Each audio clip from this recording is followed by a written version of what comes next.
What makes your car start? Although people tend to think that most vehicles are totally powered by fuel.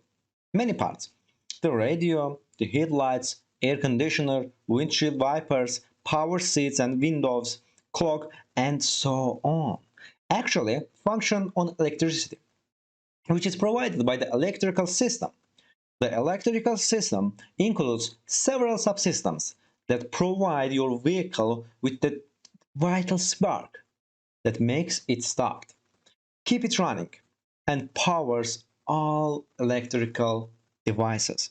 It's one of the many systems on vehicle that's monitored and controlled by the ECU. The first phase is when you turn the key in your vehicle's ignition switch to start or activate the ignition by pushing a button. You close a circuit that allows the current to pass from your battery to your starter with a starter solenoid switch. The starter makes the engine turn over. That's the growling sound you hear before the engine starts running smoothly.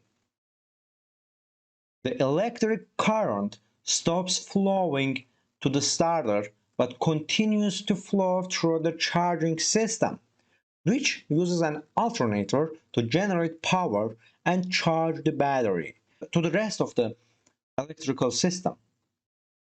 Now, the fuel system comes into play.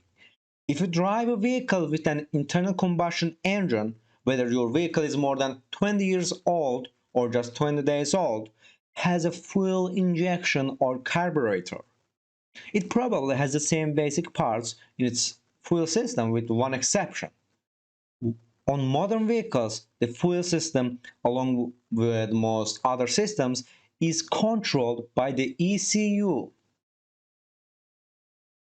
When the engine is running, fuel flows from the fuel pump, usually located inside the fuel tank at the rear of the vehicle, through the fuel filter to the fuel injector into the intake manifold and then into the combustion chamber.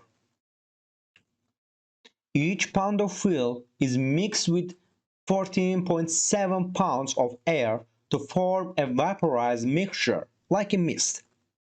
Because fuel is much heavier than air, this mixture works out to do something like 1 gallon of fuel to 2,000 gallons of air, which is equivalent of a gallon of gas to a room full of air. In other words, your engine really runs on air with a little fuel to help it. The fuel-air mixture passes into the cylinders into your engine. A cylinder, as shown in this figure, is hollow pipe with one open end and one closed end.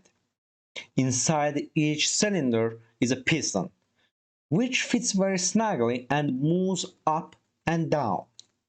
The piston moves up, trapping the fuel-air mixture into the upper part of the cylinder and compressing it into the very small space. A spark from a spark plug ignites the fuel-air mixture, causing it to burn and expand rapidly. This expansion of gases forces the piston back down again, with more power than when it went up.